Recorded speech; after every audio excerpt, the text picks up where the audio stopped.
Hello, Ecamm fam. I wanted to take a moment and show you something I've worked out in my studio here.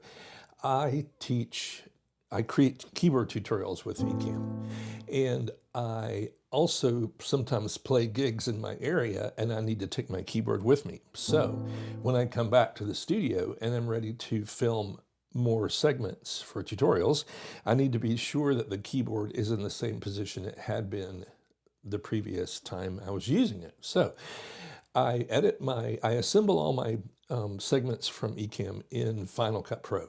So what I do is go to Final Cut, do a screen grab or a frame grab of a scene of a clip in Final Cut where my keyboard was in the position I want it to be in.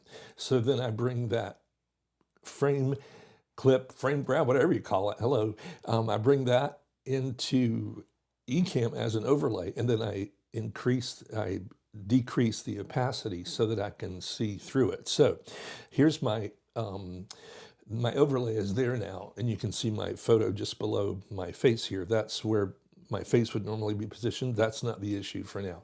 I want to be sure my keyboard is lined up horizontally like it was in the previous work. So if you watch my keyboard just below in the center of the screen there, as I slide the keyboard to the side, you can see how you can tell that it's not lined up properly. So I'm able to just sort of nudge the position of my keyboard till it perfectly lines up with those vertical lines of the keys. So now if I hide my overlay, I know that it's where it was for the previous segment.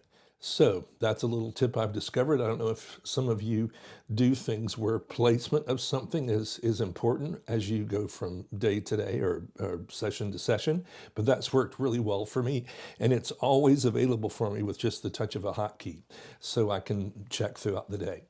And by the way, for those of you who might be musicians and wondering how I could create this alignment, I built a little Super MacGyver keyboard stand out of some 2x4s, and I have a Yamaha CP88, and it's got a little metal rail on the front side that hits against the 2x4s, so I know that in terms of in that direction, it's perfectly aligned where it should be. And I've also got an Insta360 camera just above me for the overhead shot of all this.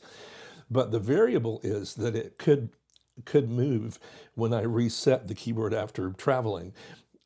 It could move from side to side. So that's what's great about this overlay with Ecamm.